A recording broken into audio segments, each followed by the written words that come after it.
Ironically enough, I was never in Buckeye Girls State. I was in student council, but I was never the president. I was usually the person in the room just listening and hearing the ideas and trying to help provide solutions. But being a part of a public school really shaped me growing up. I got to see the community in its fullest as we came together. Just under 200 students graduated in my class. Obviously spent most of my years here in the Marlington school system, but then went on to graduate and go to Malone University and study there, as well as Stark State. So private, public, also got the community college experience, which was really extremely valuable to me. But really what I would say I learned here were the values of hard work and how much that meant.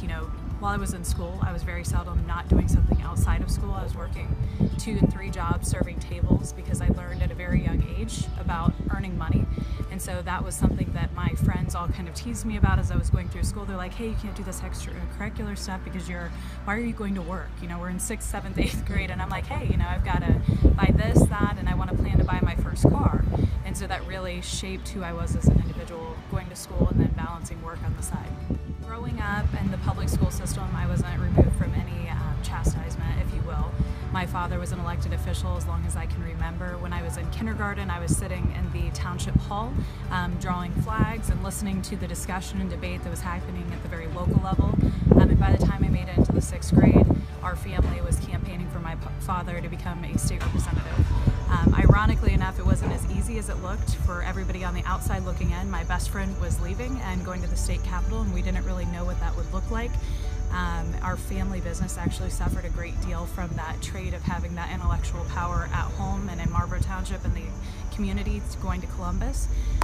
But the more and more I saw my father advocating and fighting for things that people on partisan fronts just simply wouldn't be a voice for, I knew that it was invaluable to have good people. And so when I was in school, I'm sure that my teachers would tell you I gave them a run for their money. And I was often the one debating the accountability in a lot of conversations and providing perspectives that wouldn't otherwise be heard. But having a family that has been somewhat involved in politics doesn't mean that you're free from any type of criticism. It actually subjects you to more, and I think strengthens your convictions at a very young age. And so it became very obvious for me as a young girl that I needed to follow in my father's footsteps and really fight for the things that our community believes in. Because all too often people go to the Capitol or go to Washington and they